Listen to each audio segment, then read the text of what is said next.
20 août 1941. Le matin exhale une odeur de pins et de poussière d'été. Sur l'étroite route menant à Krasnogvardeysk, près de Leningrad, une colonne de blindés allemands progresse. Sur les chars des soldats souris plissant les yeux sous le pâle soleil du nord. Ces hommes sont des vainqueurs. Derrière eux, il y a l'Europe entière, les armées polonaises et françaises écrasées. Un an plus tôt, cette même tactique de la Blitzkrieg a balayé en quelques semaines la puissante armée française, et cette confiance, ils l'ont chevillée au corps. Devant eux, Leningrad, une ville qui, selon leurs calculs, tombera en quelques jours. Leurs éclaireurs ont confirmé, la route est libre, les Russes sont en déroute, toute résistance est brisée. En tête de colonne avancent des chars légers, pour la plupart de fabrication tchèque, des Prague ou Panzer 35, comme les appellent les Allemands. Des machines fiables éprouvées au combat. Les chefs de chars, postés dans leurs tourelles ouvertes, regardent droit devant l'assurance tranquille de ceux qui n'ont connu que la victoire. Qu'est-ce qui pourrait mal tourner? Pour eux, ce n'est qu'une marche de plus. Une étape supplémentaire vers la victoire finale dans cette guerre qui leur semble si simple et si rapide.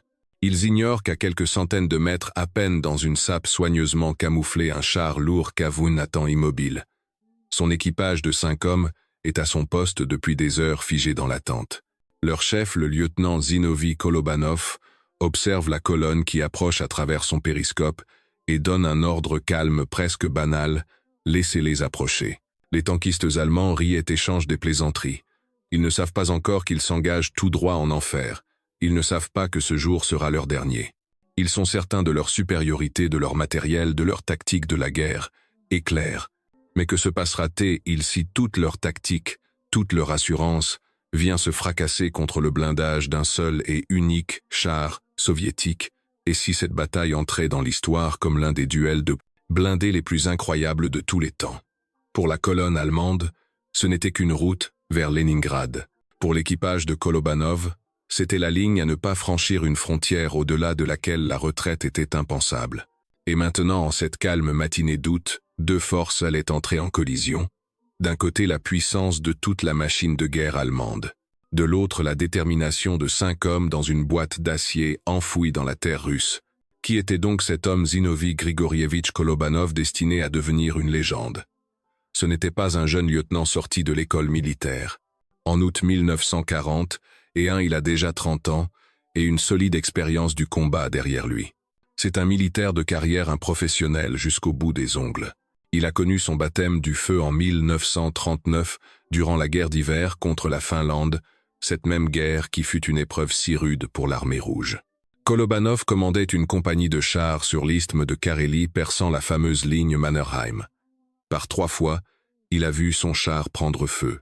Pouvez-vous imaginer cela, s'extraire à 3 reprises d'une machine d'acier, en flammes, subir de graves brûlures, être soigné à l'hôpital et repartir au front? Après l'un de ces épisodes, ses mains ont gardé pour toujours les cicatrices des brûlures, la peau n'ayant jamais complètement guéri. Il a appris à ses dépens ce qu'était un vrai combat, ce que signifiait perdre des camarades et se battre contre un adversaire tenace et bien préparé. Il a compris l'importance cruciale de la tactique, de la connaissance du terrain et du sang-froid d'un chef. La guerre de Finlande lui a appris à ne pas foncer tête baissée, mais à agir avec ruse, à utiliser les abris et à frapper à coup sûr. Ce n'était pas une tête brûlée, c'était un commandant réfléchi et intelligent. C'est cette expérience payée par le sang et la douleur qui a fait de lui l'homme qu'il était. Il connaissait le prix de la vie, la sienne, et celle de ses subordonnés. Et il connaissait le poids d'un ordre bien donné. Au début de la Grande Guerre patriotique, il était déjà un officier aguerri qui comprenait parfaitement à quel ennemi il avait affaire. Il avait vu les actualités allemandes étudier leur tactique du Blitzkrieg, et il savait que pour arrêter cette machine, il ne fallait pas compter sur le nombre, mais sur la compétence. Pas sur l'arrogance, mais sur un calcul d'acier. Lorsque sa compagnie fut chargée de défendre les approches de Krasnogvardeysk, il ne céda pas à la panique. Il fit ce qu'il savait faire de mieux, la guerre. Il inspecta personnellement toutes les positions, étudia chaque route, chaque colline, chaque dépression. Il cherchait l'endroit idéal pour une embuscade. Un lieu où son char lourd pourrait exploiter au maximum ses points forts et neutraliser les avantages de l'ennemi. Il n'attendait pas simplement l'ennemi, il se préparait à l'accueillir. Et cette préparation fut la clé de tout ce qui allait suivre. Parlons maintenant de son arme, ce géant maladroit, que les Allemands surnommèrent avec un certain mépris au début le colosse qui roule. Le char Kavun, nommé en l'honneur de Kliment Voroshilov. Au moment de son apparition en 1940, cette machine était un véritable monstre. Pour les tankistes allemands, le rencontrer fut un choc terrible. Leurs canons de chars et antichars standards de l'époque de calibre 37 ou 50 mm étaient tout simplement incapables de percer son blindage. Les obus ricochaient sur les épaisses plaques d'acier comme des poids sur un mur. Imaginez un tireur allemand qui ajuste sa visée sur un char soviétique tire et ne voit qu'une gerbe d'étincelles sur le blindage. Il tire à nouveau. Même effet. Le char continue d'avancer tournant inexorablement sa tourelle. C'était une vision terrifiante. Le blindage frontal de la caisse du KV atteignait 75 mm et celui de la tourelle 4, 15 mm. C'était du jamais vu au début de la guerre, mais le KV-1 Newton n'était pas qu'une forteresse ambulante. Il était armé d'un puissant canon de 76 mm, capable de percer n'importe quel char allemand de l'époque à plus d'1 kilomètre de distance. Le KV pouvait donc pilonner les colonnes de Panzers tout en restant pratiquement invulnérable. Cela semble être l'arme parfaite, n'est-ce pas? Mais le tableau n'était pas si idyllique. Le char payait sa puissance et sa protection par d'énormes défauts. Premièrement, il était terriblement lent et peu maniable. Sa vitesse maximale sur route atteignait à peine 35 km/h et en tout terrain il se traînait comme une tortue. Deuxièmement, sa transmission et son train de roulement manquaient cruellement de fiabilité. Les pannes étaient constantes. Parfois les chars tombaient en panne non pas au combat mais simplement en route. Les mécaniciens maudissaient cette machine. Pour changer de vitesse, il fallait parfois frapper le levier avec un marteau. Troisièmement, les conditions de vie de l'équipage étaient spartiates. L'intérieur était exigu. La visibilité depuis le char était exécrable avec de nombreux angles morts non couverts par les fentes de vision étroites et les périscopes primitifs. Le commandant devait constamment sortir la tête de la tourelle, risquant une balle de sniper. Le Kavun était donc une machine d'extrême. Un monstre absolu en défense en embuscade, où ses défauts jouaient un rôle mineur. Mais en offensive dans une guerre de mouvement, il devenait un fardeau. Kolobanov, en tankiste expérimenté, connaissait parfaitement les forces et les faiblesses de sa machine, et il comptait bien utiliser ses forces à 100%. Il n'allait pas courir après les Panzers à travers champs. Il allait les forcer à venir là où son KV serait le roi. Un char, même le meilleur, n'est qu'un tas de métal sans son équipage. Et l'équipage de Kolobanov était exceptionnel. C'était une équipe soudée de véritables frères d'armes où chacun connaissait sa tâche et faisait confiance aux autres comme à lui-même. Faisons connaissance avec ces hommes. Au poste de tireur, l'homme dont dépendait l'issue du combat se trouvait le sergent-chef Andrei Oussov. C'était un véritable tireur d'élite calme, imperturbable, d'un sang-froid glacial. C'est à travers ses yeux que Kolobanov verrait le champ de bataille, et ce sont ses mains qui pointeraient l'arme mortelle sur la cible. Oussov savait tirer au but sans gaspiller les précieux obus. Dans ce combat, il agira avec la précision méthodique d'un chirurgien, extirpant une tumeur. Au levier de commande se trouvait le mécanicien-conducteur, l'adjudant Nikolai Kiselnikov. Sa tâche n'était pas seulement de conduire. Au combat, lorsque les optiques seraient brisées, c'est de sa maîtrise, de sa capacité à faire pivoter cette masse de plusieurs tonnes sur une parcelle de terre que dépendrait la capacité d'Oussov à viser la cible suivante. Il était les jambes du char, et dans cette embuscade, il devrait travailler en tandem avec le tireur comme un seul organisme. Le chargeur était le soldat de l'armée rouge Pavel Kiselev. Son travail était une véritable corvée. Un obus de 66 mm pèse plus de 6 kg. Imaginez devoir dans l'espace confiner la fumée de poudre et le fracas des tirs et des impacts, soulever encore et encore ces projectiles et les enfourner dans la culasse du canon. De sa vitesse et de son endurance dépendait directement la cadence de tir. Hésitez quelques secondes et l'ennemi aura le temps de riposter. Le mécanicien conducteur adjoint et radio, le soldat Nikolai Rodenkov, complétait l'équipe. Dans ce combat, sa tâche principale ne sera pas tant de tirer avec la mitrailleuse de caisse que d'assurer le bon fonctionnement du cœur du char, son moteur, et de maintenir la communication. Même si, comme nous le verrons, la liaison sera vite coupée. À la tête de ce mécanisme bien huilé se tenait Kolobanov lui-même. Il était le cerveau et le système nerveux du char. Il désignait les cibles, donnait les ordres, dirigeait les actions de chaque membre de l'équipage. Sa voix calme et assurée dans l'interphone était leur unique repère dans le chaos du combat. Ces 5 hommes n'étaient pas des super-héros. C'étaient des gars soviétiques ordinaires que la guerre avait transformés en professionnels. Ils avaient traversé plus d'une bataille ensemble, appris à se comprendre à demi-mot. Ils faisaient confiance à leur machine. Et plus important encore, ils se faisaient confiance. C'est cette unité, cette confiance, qui deviendra leur arme principale le 20 août 1941. Quant à la mission elle-même, la situation sur le front près de Leningrad, à la mi-août 1940, était pour le moins critique. Le groupe d'armée nord-allemand commandé par le maréchal von Lieb fonçait sur la ville. Leurs pointes de blindés telles des couteaux d'acier éventraient la défense soviétique. Les unités de l'armée rouge battaient en retraite subissant de lourdes pertes. Les communications étaient coupées, le commandement souvent perdu. Le chaos régnait. Il semblait impossible d'arrêter ce rouleau compresseur blindé.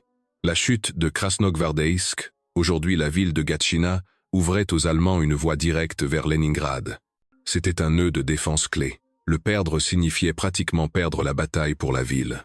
C'est dans ce contexte désespéré que la UNR division blindée où servait Kolobanov reçoit l'ordre de tenir jusqu'à la mort. Ce n'est pas une figure de style. C'était l'ordre textuel: bloquer les 3 routes menant à Krasnogvardeysk depuis les directions de Louga-Volosovo et Kingisepp. La compagnie du lieutenant Kolobanov, composée de seulement 5 chars KV-1, hérita du secteur le plus crucial. Le commandant de la division, le général Baranov, convoqua personnellement Kolobanov. Il ne lui fixa pas de tâche irréalisable. Il dit simplement: bloquer la route. Tenez jusqu'au bout. C'était un écho des ordres les plus désespérés de l'histoire militaire. 1. Ils ne passeront pas lancés, non pas depuis les tranchées de Verdun, mais depuis la carcasse d'acier d'un char d'assaut. Kolobanov comprenait toute la responsabilité qui lui incombait. Il avait seulement 5 chars contre une armada allemande. Il ne pouvait pas simplement les aligner en rase campagne. Ce serait un suicide. Sa seule chance était d'utiliser le terrain, d'attirer l'ennemi dans un piège et de lui infliger un maximum de dégâts, de le forcer à s'arrêter, à perdre son élan pour gagner du temps. Dans cette guerre, le temps était la ressource la plus précieuse. Chaque heure, chaque jour de répit permettait de faire venir des réserves, de renforcer les défenses, d'évacuer les civils. La tâche de Kolobanov n'était pas seulement de détruire le plus de chars possible. Sa tâche était stratégique: retarder à tout prix l'avancée allemande sur son secteur. Il répartit ses forces. Il plaça 2 chars sur la route de Louga, 2 sur celle de Kingisepp, et décida de positionner son propre char avec l'équipage le plus expérimenté sur la route côtière centrale, là où elle formait un virage et passait sur un remblai, étroit au milieu de marécages. Il savait que c'était très probablement par là que la colonne principale passerait. Et c'est là qu'il allait livrer sa plus grande bataille. Ce n'était pas juste un ordre, c'était sa responsabilité personnelle pour le destin de Leningrad, et il était prêt à l'accomplir jusqu'au bout. Le choix de la position, c'est 90% du succès dans un combat défensif. Et Kolobanov aborda cette question avec la minutie d'un ingénieur. Il ne se contenta pas de pointer un doigt sur une carte. Il parcourut personnellement toute la zone à pied. Il sonda le sol, mesura les angles de tir, imagina le trajet de la colonne ennemie. Et il trouva l'endroit idéal. C'était un carrefour non loin de la ferme avicole du Sovkhoz de Voïskovitsi. Ici, la route passait sur un remblai, et de chaque côté s'étendait une plaine marécageuse et impraticable. Cela signifiait que les chars allemands ne pourraient pas quitter la route pour le contourner. Ils seraient forcés de se suivre les uns les autres comme à la parade. Une cible parfaite. De plus, le carrefour offrait une excellente visibilité dans les 2 directions.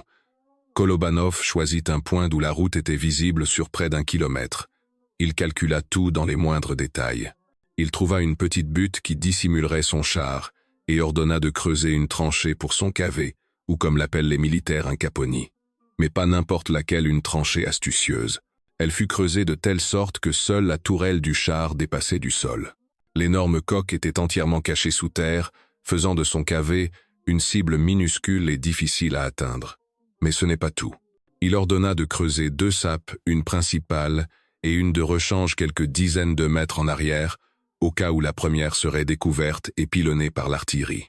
Ensuite commença un camouflage méticuleux. Le char fut recouvert de branches et de mottes de terre. Il fut transformé en une colline verdoyante indiscernable du paysage environnant. Kolobanov vérifia personnellement l'apparence de la position depuis l'endroit d'où les Allemands devaient apparaître. Il rampa sur plusieurs centaines de mètres, regarda son char avec les yeux de l'ennemi et fut satisfait. La machine était pratiquement invisible. Il définit même 2 repères pour son tireur Oussov.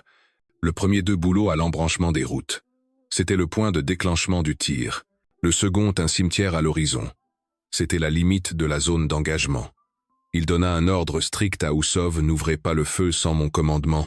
Laissez-les atteindre les boulots. Tout était prêt. L'équipage prit place. Les obus étaient disposés, les perforants en priorité. Kolobanov briefa une dernière fois son équipe. Le plan était simple et audacieux: laisser passer les éclaireurs, attendre que toute la tête de colonne soit engagée sur la route, entre les 2 repères. Avec le premier obus, neutraliser le char de tête, avec le second celui de queue. Et après cela, méthodiquement, froidement, anéantir la colonne prise au piège. Il ne restait plus qu'à attendre. Ce furent les heures les plus longues et les plus tendues de leur vie. Une attente insoutenable commença.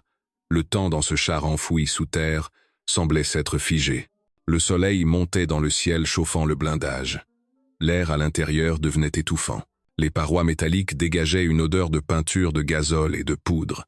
Les mouches qui s'infiltraient, on ne sait comment, étaient la seule distraction. L'équipage gardait le silence. Chacun était perdu dans ses pensées. Le commandant Kolobanov ne quittait pas son périscope, scrutant l'horizon.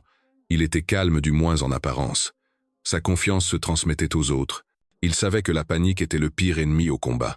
Il parlait donc à son équipage d'une voix égale, presque routinière, vérifiant leur état de préparation, précisant les détails. « Oussov, tu vois les repères Kiselnikov, prêt à manœuvrer, soldats Kislev, perforant à portée de main. » Ces phrases courtes brisaient la tension, leur rappelant qu'ils n'étaient pas là à attendre passivement, mais à accomplir une mission de combat. Une heure passa, puis une autre. Le silence pesait sur les nerfs. Dans ce calme, chaque bruissement, chaque craquement de branches semblait annoncer l'arrivée de l'ennemi. Au loin, l'artillerie tonnait sporadiquement, mais ici, dans leur secteur, le silence était contre nature. C'était le calme avant la tempête. Pour occuper ses hommes, Kolobanov ordonna de préparer le repas, mais personne n'avait faim. Ils mâchèrent quelques biscuits, burent de l'eau de leurs gourdes. Certains essayèrent de somnoler adossés au blindage froid, mais le sommeil ne venait pas.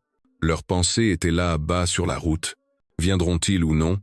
Et s'ils arrivaient par un autre côté? Et si on les avait déjà repérés, et que l'artillerie allait s'abattre sur eux? Des centaines de questions tourbillonnaient dans leur tête. Mais le commandant coupait court à toute discussion alarmiste. Sa tâche n'était pas seulement de commander au combat, mais aussi de maintenir le moral avant qu'il ne commence. Il croyait en son plan, en sa machine et en ses hommes. Il savait qu'ils avaient fait tout leur possible pour se préparer. Il ne restait plus qu'à attendre une erreur de l'ennemi, et il était convaincu que les Allemands, trop sûrs d'eux et habitués aux victoires faciles, commettraient cette erreur. Ils ne s'attendraient pas à une embuscade ici, dans un paysage en apparence si paisible. Ils fonceraient comptant sur leur vitesse et leur puissance de feu. Et c'est précisément là, dessus, que Kolobanov avait tout misé. Il attendait. Tout l'équipage attendait.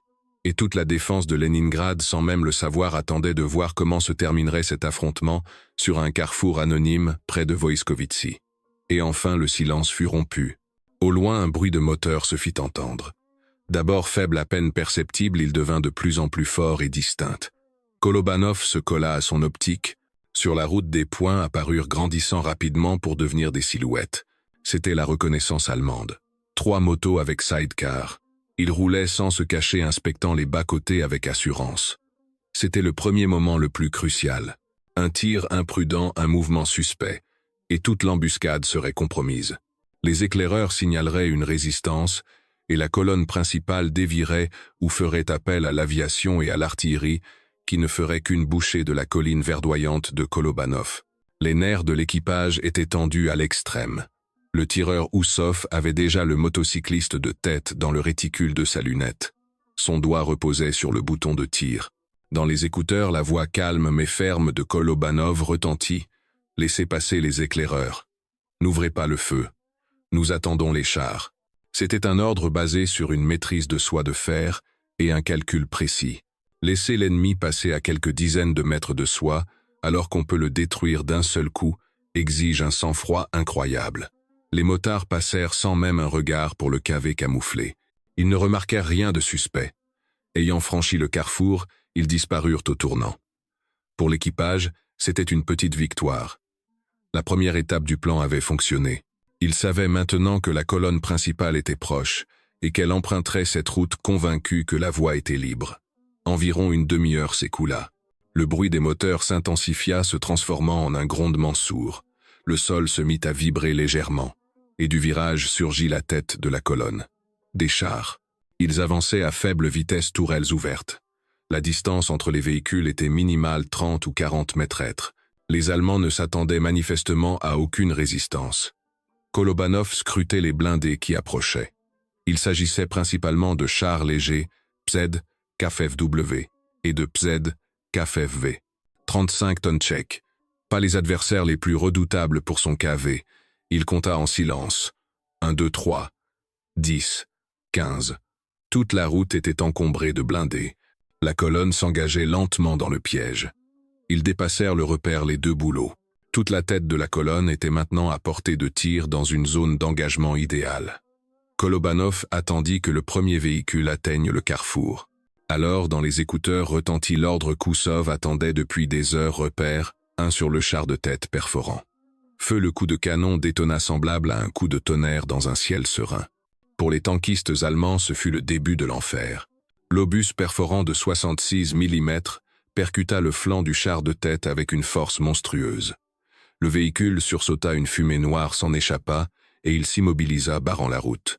Les Allemands n'avaient pas encore compris ce qui se passait. Une mine peut être d'où venait le tir. Il n'y avait pas encore de panique, juste de la confusion. Mais Kolobanov ne leur laissa pas le temps de se reprendre. Immédiatement, le second ordre suivit sur le dernier feu. La tourelle du KV pivota en douceur. Oussov ajusta sa visée sur le dernier char visible de la colonne. Nouveau tir. Le dernier blindé s'embrasa à son tour, se transformant en une torche ardente et bloquant toute retraite. Le piège s'était refermé. La colonne allemande était désormais prisonnière sur une étroite portion de route entre deux carcasses en feu. Ils ne pouvaient ni avancer ni reculer, et s'aventurer dans le marécage signifiait une mort certaine. C'est là que le véritable enfer commença. Les Allemands paniqués tentaient de localiser l'origine des tirs. Ils voyaient des éclairs quelque part devant eux, mais ne distinguaient pas le tireur. Ils se mirent à tirer au hasard dans la direction supposée, mais leurs obus se perdaient dans le vide. Pendant ce temps, le tireur Oussov commença son travail méthodique. Kolobanov, tel un chef d'orchestre, lui désignait les cibles. 3e à gauche feu, 5e au centre feu.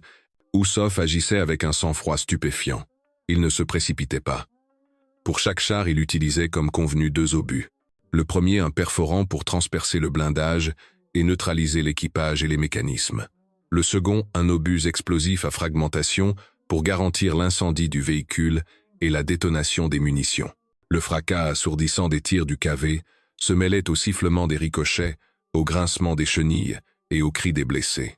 Un par un, les chars allemands s'enflammaient comme des boîtes d'allumettes. Leurs tourelles étaient projetées en l'air par l'explosion des râteliers à munitions. Des langues de feu jaillissaient des écoutilles. Les équipages qui parvenaient à s'extraire des machines touchées tombaient immédiatement sous le feu de la mitrailleuse coaxiale. Ce n'était plus une bataille, c'était un massacre. Les tankistes allemands, considérés comme l'élite de la Wehrmacht, se retrouvèrent dans la position de cibles impuissantes dans un stand de tir. Leur tactique, renommée leur expérience du combat, tout cela s'avérait inutile face à un seul char lourd bien positionné et parfaitement camouflé.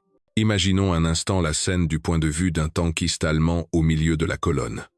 Vous avancez détendu, pensant au repas qui approche et à la lettre que vous écrirez à la maison. Soudain, le char devant vous explose. Vous ne comprenez pas ce qui se passe. Une seconde plus tard, le char derrière vous explose. Vous êtes piégé. Autour de vous, les obus commencent à pleuvoir. Votre chef de char crie dans l'interphone essayant de repérer l'ennemi. Mais il ne voit rien. Les chars autour de vous prennent feu les uns après les autres. Vous entendez des cris de panique à la radio. Nous sommes attaqués par une batterie anti-char, feu sur le flanc. Je ne vois pas l'ennemi. Vous commencez vous-même à tirer dans la direction d'où semblent venir les obus, mais vos projectiles disparaissent quelque part dans la verdure. Et l'ennemi invisible continue méthodiquement char après char à anéantir vos camarades. Un obus frappe le blindé voisin. Vous voyez des hommes en feu tenter de s'en extraire. La peur vous paralyse. Vous êtes assis dans votre boîte d'acier qui de forteresse est devenue un cercueil. Vous attendez votre tour. Ce n'était pas seulement un combat, c'était un choc psychologique d'une force colossale. Les Allemands étaient confrontés à quelque chose qui ne figurait pas dans leur manuel. Ils ne comprenaient pas qui les pilonnait ni d'où. Certains pensaient qu'il s'agissait de toute une batterie de canons camouflés, d'autres de plusieurs chars enterrés. Personne ne pouvait imaginer que tout cet enfer était l'œuvre d'un seul et unique KV. La tactique de Kolobanov était impeccable. D'abord enfermer la colonne pour la priver de toute manœuvre, en détruisant délibérément les chars de tête et de queue. C'est une technique d'embuscade classique portée ici à la perfection. Piégés sur la route étroite, entassés les uns contre les autres, les chars allemands devinrent des cibles faciles. Ils se gênaient mutuellement pour tirer. Ils ne pouvaient pas se disperser. Ils se transformèrent en une foule impuissante et paniquée. Ensuite commença le tir méthodique. Kolobanov ne se précipita pas. Il ne tira pas sur tout ce qui bougeait. Il choisit des cibles au centre de la colonne. Pourquoi? Pour que ceux qui étaient plus près de lui voient leurs camarades être détruits derrière eux, augmentant leur panique, et que ceux qui étaient plus loin voient les véhicules en feu devant eux et comprennent qu'il n'y avait aucune issue. C'était aussi un élément de pression psychologique. Il ne se contentait pas de détruire l'ennemi, il brisait sa volonté de résister. En à peine 30 minutes de combat, toute la route fut transformée en un cimetière de blindés fumants. Le plan de Kolobanov avait fonctionné au-delà de ses espérances.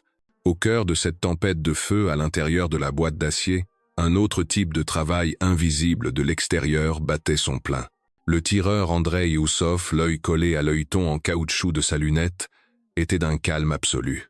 Pour lui, plus rien n'existait si ce n'est le réticule et la silhouette d'un char ennemi. Son monde s'était rétréci à ces deux éléments. Kolobanov lui donnait une cible, et lui tournant doucement les manivelles l'ajustait, faisait une correction et appuyait sur le bouton de tir. Le coup partait. Recul du canon. La douille tombe sur le sol dans un bruit métallique. Le chargeur Kiselev enfourne immédiatement un nouvel obus. La culasse se referme avec un claquement sourd. Oussov est de nouveau à sa lunette. Prêt annonce-t-il. Et le cycle recommence. C'était une chaîne de montage de la mort fonctionnant avec une précision impitoyable. À l'intérieur du char, le vacarme était indescriptible. Au grondement du moteur et au cliquetis des mécanismes, s'ajoutait le rugissement assourdissant de leurs propres canons. Après chaque tir, le compartiment de combat exigu s'emplissait d'une fumée de poudre-acre. Il était difficile de respirer, la visibilité chutait, mais personne n'y prêtait attention. Il fonctionnait comme un mécanisme unique et bien huilé. Kolobanov, le cerveau Oussov, les yeux, et les mains Kiselev, les muscles Kiselnikov, et Rodenkov, le soutien prêt à intervenir à tout moment. Kolobanov racontera plus tard qu'Oussov travaillait avec une telle rapidité et une telle précision qu'il avait à peine le temps de lui désigner de nouvelles cibles. Le tireur, entré dans une sorte de transe guerrière, trouvait lui-même le char suivant, annonçait cible en vue, et après un bref feu du commandant, envoyait le projectile suivant. Il utilisait la tactique convenue, 2 obus par char. C'était un luxe en temps de paix, mais ici, dans ce combat, c'était la garantie du succès. Le premier perforant brisait le blindage. Le second explosif mettait le feu. Aucune chance pour l'adversaire. Ce combat fut l'heure de gloire du sergent-chef Oussov. Il démontra non seulement une adresse au tir, mais aussi une maîtrise tactique suprême. Il ne tirait pas de face là où le blindage était le plus épais. Il visait les flancs, les points vulnérables sous la tourelle, les compartiments moteurs. Il connaissait l'anatomie des chars allemands et frappait aux points les plus sensibles. Dans cette bataille, ce ne sont pas seulement des chars qui se sont affrontés. Ce sont 2 écoles qui se sont opposées, l'école allemande basée sur la vitesse et l'assaut, et l'école soviétique incarnée par l'équipage de Kolobanov basée sur l'endurance, la ruse et la précision d'un tireur d'élite. Et ce jour-là, la seconde s'est avérée incomparablement supérieure. Que faisaient les Allemands? La première réaction fut le choc et la confusion. Mais les soldats allemands n'étaient pas des lâches. Reprenant leurs esprits, ils tentèrent de riposter. Les chars, qui n'avaient pas encore été touchés, se mirent à répliquer désespérément. Ils tournèrent leurs tourelles vers l'embuscade et ouvrirent le feu. Des dizaines d'obus de 37 et 50 mm fusèrent vers l'ennemi invisible. Et c'est là que le second avantage du KV se manifesta pleinement, son blindage phénoménal. Les obus frappaient le blindage frontal de la tourelle avec un bruit sourd ou un sifflement strident. Pour l'équipage à l'intérieur, c'était comme si on frappait une énorme cloche à coups de masse. Le vacarme était tel que les hommes devenaient sourds. Le char était secoué par chaque impact. Des gerbes d'étincelles et des éclats de métal volaient du blindage, mais le blindage tenait bon. Pas un seul obus ne parvint à le percer. Kolobanov se souviendra que sa machine dansait littéralement sous les coups.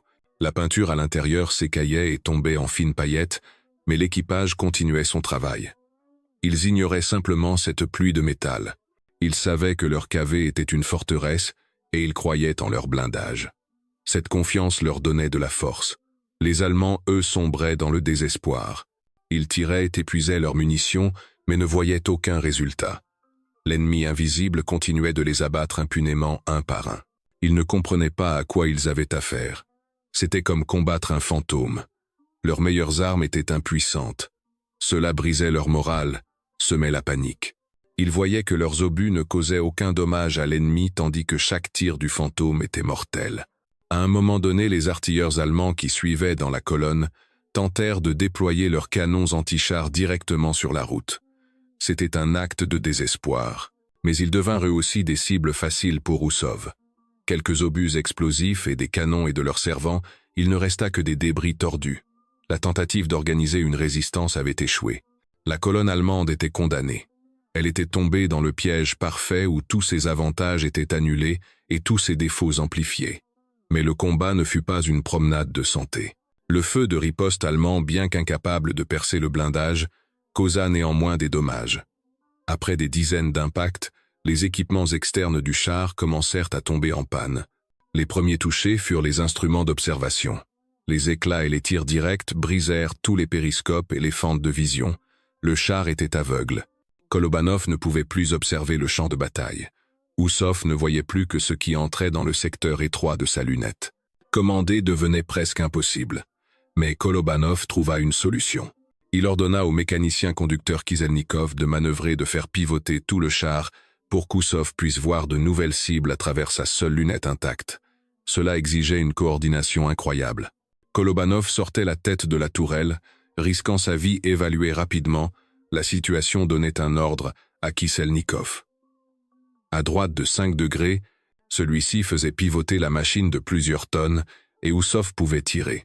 Le risque était énorme, mais il n'y avait pas d'autre choix. Puis le pire arriva. Un autre impact violent fit que la tourelle se bloqua. Le mécanisme de rotation était endommagé. La tourelle ne tournait plus.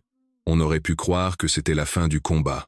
Le char était transformé en un blocos immobile, ne pouvant tirer que droit devant lui. Mais même là, l'équipage n'abandonna pas. Désormais, tout le travail de pointage du canon reposait sur les épaules du mécanicien conducteur. Kolobanov donnait l'ordre et Kiselnikov, jouant des leviers, faisait pivoter avec une précision d'orfèvre tout le mastodonte de 50 tonnes pour aligner le canon sur la cible. Pouvez-vous imaginer la maîtrise que cela demandait? C'est comme essayer de viser avec un fusil de sniper en tournant non pas le canon mais tout le corps du tireur. Mais ils y parvenaient. Le combat continuait. La tension était à son comble. L'intérieur du char était un enfer chaleur fumée de poudre vacarme secousse constante. Les hommes travaillaient à la limite de leur capacité. Ils étaient assourdis, épuisés, mais continuaient à se battre avec la fureur des désespérés. Ils savaient qu'ils n'avaient nulle part où battre en retraite.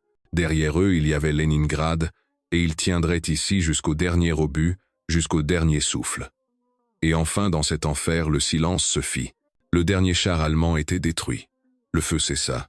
Kolobanov, assourdi, jeta un œil hors de la tourelle. Le spectacle qui s'offrait à lui était surréaliste. Toute la route à perte de vue était jonchée de carcasses tordues et fumantes de blindés allemands. Des colonnes de fumée noire s'élevaient au-dessus d'elles. L'air était saturé d'une odeur de métal brûlé et de poudre. Le combat, qui avait semblé durer une éternité, n'avait en réalité duré qu'une trentaine de minutes. 30 minutes qui avaient tout changé.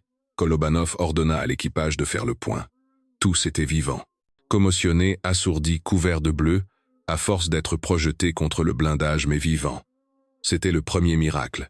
Le second se trouvait à l'extérieur. Kolobanov demanda à Rodenkov de compter les véhicules détruits. Celui-ci, n'en croyant pas ses yeux, compta et recompta. Le résultat était stupéfiant: 22 chars allemands. 22 machines avaient été détruites par le feu d'un seul KV. En plus des chars, 2 transports de troupes blindées et 2 canons antichars avec leurs servants avaient été anéantis. L'équipage resta silencieux, essayant de prendre la mesure de ce qui venait de se passer. Ils n'avaient pas seulement exécuté un ordre, ils avaient accompli l'impossible. À 5, ils avaient arrêté une colonne blindée entière. Andrei Oussov, le tireur d'élite au sang-froid, avait tiré 98 obus au cours de ce combat, 98 tirs, et presque chacun avait atteint sa cible. C'était un résultat qui relevait de la fiction, mais c'était la réalité. Une réalité forgée par leur courage, leur maîtrise et leur calcul froid. Kolobanov rapporta par radio l'issue du combat à l'état-major. Au début, on ne le crut pas. On lui demanda de répéter plusieurs fois. 22 chars par un seul équipage, cela ressemblait au délire d'un fou. Mais lorsque des observateurs de l'état-major arrivèrent sur les lieux, ils virent de leurs propres yeux ce cimetière de blindés allemands. Le fait était irréfutable. L'exploit de l'équipage de Zinovy Kolobanov fut documenté et entra à jamais dans les annales de l'histoire militaire. Mais l'histoire ne s'arrêta pas là. La bataille pour le carrefour était gagnée, mais l'engagement continuait. Kolobanov savait que les Allemands n'en resteraient pas là. Ils avaient été humiliés, écrasés sur une étroite portion du front par un seul et unique char. Ils voudraient leur revanche. Son cavet était sérieusement endommagé. La tourelle ne tournait plus, les optiques étaient brisées. Continuer le combat avec cette machine était risqué. Après avoir contacté son commandant, il reçut l'ordre de se replier sur la position de rechange et de céder sa place dans la sape principale à un autre char de sa compagnie commandé par le lieutenant Lastochkin. Pendant que l'équipage de Kolobanov remettait sa machine en état, les Allemands réapparurent à l'horizon. Cette fois, ils agirent avec plus de prudence. Des canons antichars furent mis en batterie et commencèrent à pilonner méthodiquement le carrefour. Le char du lieutenant Lastochkin engagea le combat, mais les forces étaient inégales. Sa machine fut bientôt détruite. L'assaut principal allemand allait maintenant se porter sur la position de rechange où se trouvait le char de Kolobanov. Mais les Allemands, instruits par l'amère expérience, ne lancèrent pas d'attaque frontale. Ils firent venir l'artillerie lourde et un véritable déluge de feu s'abattit sur la position de Kolobanov. Des dizaines d'obus lourds labouraient la terre autour du char. Ce n'était plus un combat mais une simple lutte pour la survie sous un feu d'ouragan. L'équipage se terra au fond du compartiment de combat, priant pour qu'un obus lourd ne fasse pas un coup au but. Le blindage du cavet pouvait résister aux canons de char, mais il était vulnérable face aux obusiers de 105 mm. La terre tremblait. L'air était rempli du sifflement des projectiles et du fracas des explosions. Il semblait que le monde lui-même s'effondrait.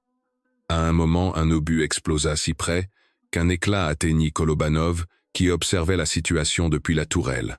Il fut gravement blessé à la tête et au cou. Un autre éclat frappa la fixation du canon, le mettant définitivement hors service. Le char était immobilisé et désarmé. Il ne pouvait plus se battre. Baignant dans son sang, Kolobanov donna son dernier ordre de la journée, évacuer le char. À la faveur de la fumée et des explosions, l'équipage s'extirpa du blindé mutilé et se replia vers ses lignes. Leur combat était terminé. Après la bataille, lorsque les Allemands occupèrent enfin le carrefour, ils découvrirent avec stupéfaction qu'un seul char leur avait résisté. Leur étonnement fut sans borne.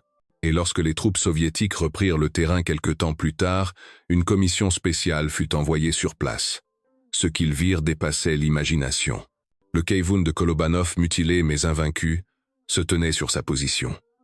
Sur son blindage, on dénombra 135 impacts d'obus ennemis. 135 fois les chars et canons allemands avaient tiré sur lui, et pas une seule fois il n'avait réussi à percer son blindage.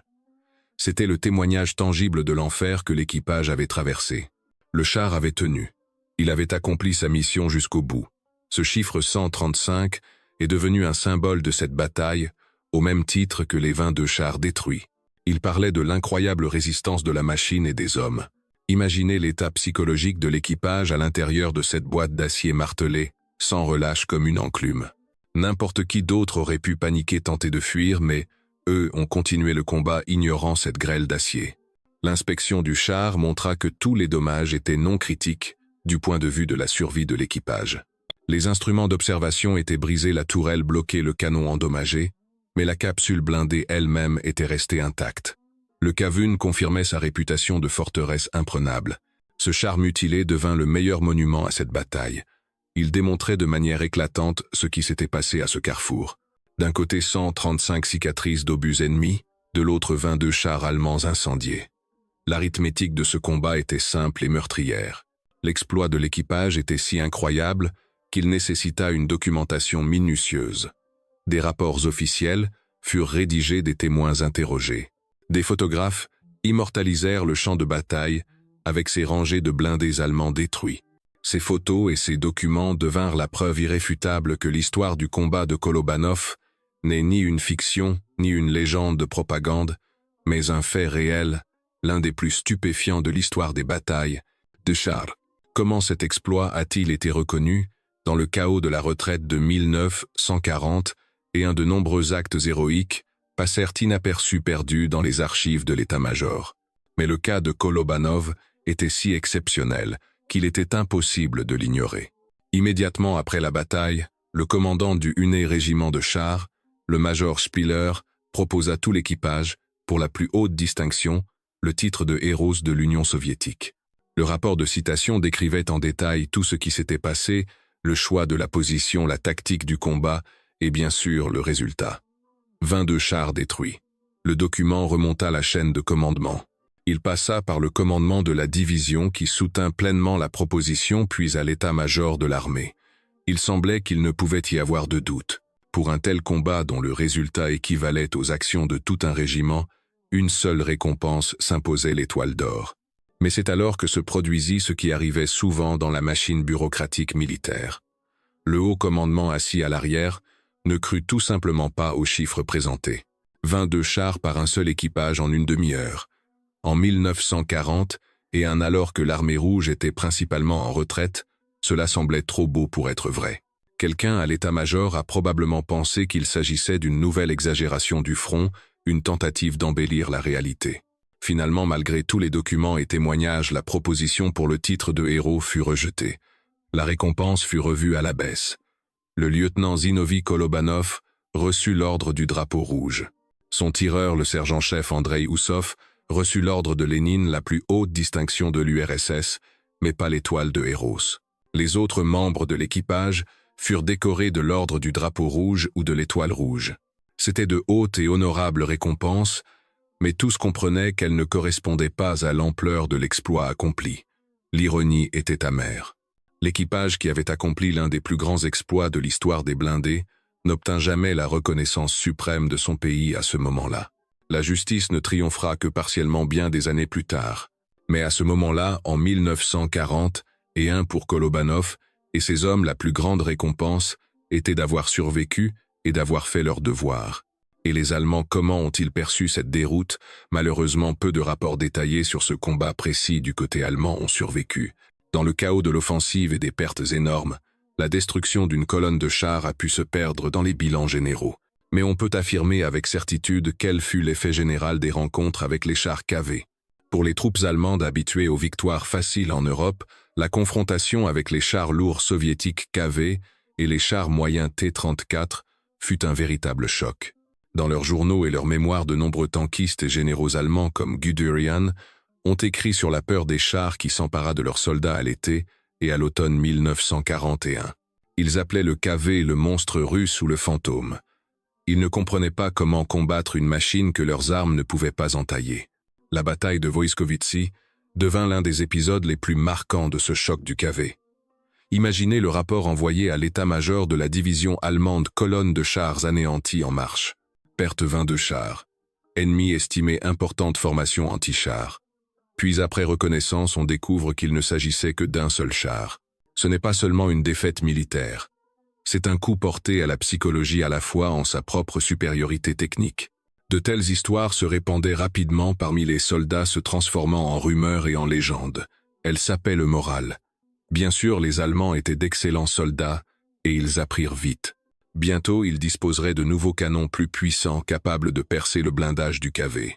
Ils développeraient de nouvelles tactiques pour combattre les chars lourds, en utilisant l'aviation, l'artillerie lourde et la coopération interarmes. Mais en août 1940, et ici près de Leningrad, ils furent pris au dépourvu. L'exploit de Kolobanov n'est pas un simple succès local. C'est l'une de ces sonnettes d'alarme pour la Wehrmacht qui montra que la guerre à l'Est ne serait pas du tout comme en Europe, qu'ici ils affronteraient non seulement un courage désespéré, mais aussi une maîtrise tactique et un matériel capable de surpasser le leur. Ce combat força le commandement allemand à réfléchir et à revoir son opinion sur l'adversaire. Et en cela aussi, le mérite de l'équipage de Kolobanov fut immense. Que sont devenus les héros de cette bataille? Leurs chemins, comme souvent à la guerre, se sont séparés. Zinovy Kolobanov, lui-même après la grave blessure, reçu ce même 20 août, passa de longs mois à l'hôpital. Un éclat avait touché sa colonne vertébrale et les médecins luttèrent longtemps pour lui sauver la vie. Il survécut, mais ne retourna jamais au front en tant que tankiste.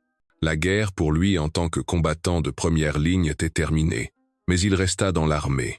Après sa convalescence, il servit dans des unités de l'arrière, formant de jeunes tankistes, leur transmettant sa précieuse expérience du combat. Après la guerre, il poursuivit son service, atteignant le grade de lieutenant-colonel et prit sa retraite en 1958. Il vécut une longue vie et mourut en 1994 à Minsk. Jusqu'à la fin de ses jours, il se souvint de ce combat dans les moindres détails, en parlant non pas avec vantardise, mais comme d'un travail difficile et dangereux que lui et ses camarades avaient simplement bien fait. Le destin des autres membres de l'équipage est plus difficile à retracer. Le chaos de la guerre, la perte des archives, tout cela complique les recherches. On sait que le tireur Andrei Oussov, le principal artisan de la victoire, continua à se battre. Malheureusement, il fut tué au combat à l'automne de la même année en 1940 et dans les environs de Leningrad. Il ne vit ni la fin de la guerre, ni la gloire qu'il méritait. Le mécanicien-conducteur Nikolai Kiselnikov survécut également à la guerre et rentra chez lui. Quant au sort du chargeur Pavel Kiselev et du radio Nikolai Rodenkov, il n'existe malheureusement pas de données précises. Très probablement, comme des millions d'autres soldats soviétiques, ils partagèrent le destin de leur génération. Certains périrent dans les batailles suivantes, d'autres atteignirent Berlin. Mais les noms de ces 5 hommes sont à jamais inscrits dans l'histoire de ce combat incroyable. Ils formaient une seule équipe, un tout. Et l'exploit qu'ils ont accompli leur appartient à tous à parts égales. Du commandant qui a conçu un plan de génie au chargeur qui, dans la fumée et le fracas, passait les obus. Leur histoire est un exemple de la façon dont des gens ordinaires dans des conditions inhumaines peuvent accomplir de grandes choses. Comme tout grand exploit, l'histoire du combat de Kolobanov a ses controverses et ses débats. Historiens et passionnés s'écharpent encore sur certains détails. La principale question que posent souvent les sceptiques est: y avait-il vraiment 22 chars? N'est-ce pas une exagération? Examinons les faits. La base de ce chiffre est le rapport de citation officiel rédigé à chaud. C'est un document. De plus, il existe des photographies prises sur les lieux où l'on voit une colonne entière de blindés détruits. Certes, il est difficile de compter le nombre exact de véhicules sur les photos, mais il est clair qu'ils sont très nombreux. Un autre point de débat: quel type de chars ont été détruits? Les sources soviétiques parlent le plus souvent simplement de chars allemands. Mais à en juger par les unités de la Wehrmacht qui avançaient sur cet axe, il s'agissait très probablement d'une colonne de la 6e division de Panzers. Et à cette époque, elle était principalement équipée de chars légers de fabrication tchécoslovaque, Pset KfW, 35 tonnes, et de Pset KfW, 2 allemands. Il y avait peu, être aussi des Pset KfW, 3 moyens. Ce n'étaient donc pas les chars allemands les plus puissants. Cela diminuait l'importance de l'exploit de Kolobanov, en aucun cas. Premièrement, même un char léger est une arme redoutable capable de détruire l'infanterie et l'artillerie. Deuxièmement, la tâche de l'équipage du KV n'était pas de se battre contre des tigres qui n'existaient même pas encore en projet, mais d'arrêter cette colonne spécifique qui fonçait sur Leningrad. Et ils ont accompli cette tâche avec brio. Ce qui compte, ce n'est pas tant le calibre de l'adversaire que le résultat, et le résultat fut stupéfiant. L'offensive sur ce secteur fut stoppée. Il y a un autre aspect important. L'histoire de Kolobanov n'est pas qu'une simple statistique. C'est l'exemple parfait de l'utilisation des points forts de son matériel et du terrain. Kolobanov ne s'est pas lancé dans un combat ouvert où son lent KV aurait été vulnérable. Il a créé les conditions dans lesquelles son char est devenu une forteresse imprenable et la colonne allemande une collection de cibles. Cette histoire n'est pas seulement celle du courage, mais aussi celle d'une intelligence tactique supérieure. C'est pourquoi même en tenant compte de toutes les imprécisions et controverses possibles, le combat de Voïskovitsi reste l'un des exemples les plus remarquables de bataille de chars de l'histoire. L'exploit de l'équipage de Kolobanov ne fut pas oublié. Il devint immédiatement une légende transmise de bouche à oreille. Les journaux de l'armée en parlèrent. Il fut cité en exemple aux autres tankistes. La bataille de Voïskovitsi est entrée dans tous les manuels de tactique comme un cas d'école de l'organisation d'une embuscade de chars. On a formé des générations entières d'officiers de blindés sur cet exemple. Comment choisir correctement une position? Comment utiliser le relief du terrain? comment attirer l'ennemi dans un piège de feu, comment répartir correctement les cibles. Tout ce que Kolobanov a fait intuitivement en se basant sur son expérience du combat a ensuite été analysé et transformé en règles tactiques strictes. Mais l'héritage le plus important de cette bataille est sa signification morale.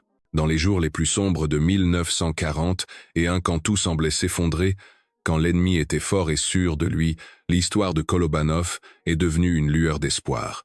Elle montrait qu'on pouvait et qu'on devait battre les Allemands, qu'on pouvait les vaincre non seulement par le nombre mais aussi par la compétence, la ruse et la ténacité. Elle redonnait foi en ses propres forces, en ses propres armes. Aujourd'hui, sur le site de cette bataille légendaire se dresse un monument. Sur un haut piédestal, un char lourd IS-2 est installé symbole de la puissance des forces blindées soviétiques. À côté, une plaque commémorative porte les noms des héros tankistes. Ce lieu est devenu un point de ralliement pour de nombreuses personnes qui s'intéressent à l'histoire. On y vient pour honorer la mémoire de ces 5 tankistes qui, à cet endroit même, ont accompli l'impossible. Ce monument n'est pas qu'un bloc de granit et de métal. C'est un rappel que l'histoire de la guerre n'est pas faite que de cartes de flèches et de numéros de division. Elle est faite des actes d'hommes concrets. Des hommes comme Zinovy Kolobanov et son équipage qui, au moment décisif, n'ont pas flanché et ont fait leur travail. Leur exploit continue de vivre, inspirant de nouvelles générations et rappelant ce dont est capable un homme qui défend sa terre.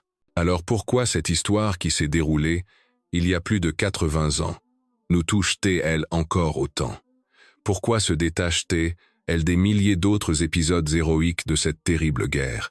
La réponse me semble-t-elle, il est simple. L'histoire de Kolobanov est la quintessence du combat parfait. Ce n'est pas seulement un récit de bravoure, c'est un récit d'intelligence. Ici, tout a convergé en un seul point, le bon homme, la bonne machine et le bon endroit. C'est une formule de la victoire presque mathématiquement parfaite. On y trouve tout ce qui rend une histoire de guerre captivante. Il y a un outsider évident, un seul char contre toute une colonne. Il y a l'élément de la tactique de génie, le choix du lieu, le camouflage, le plan de l'embuscade. Il y a le sang-froid et la maîtrise incroyable des exécutants, le travail du tireur Oussov et de tout l'équipage. Il y a l'affrontement technique, le blindage indestructible du KV contre les canons allemands. Et enfin, il y a un résultat stupéfiant, presque incroyable, 22 chars en 30 minutes. Cette histoire ressemble au scénario d'un blockbuster hollywoodien, mais toute sa force réside dans le fait que ce n'est pas une fiction. C'est arrivé pour de vrai. Ce sont de vraies personnes dans un vrai char, dans un vrai combat, qui ont obtenu un tel résultat. De plus, c'est l'histoire de la victoire du professionnalisme sur la force brute. La colonne allemande avançait en force certaine de sa supériorité. L'équipage de Kolobanov n'a pas opposé à cela la fureur ou le désespoir, mais le calcul froid, la maîtrise de soi et une exécution parfaite. Ils ne se sont pas contentés de se battre, ils ont travaillé et ils ont fait leur travail à la perfection.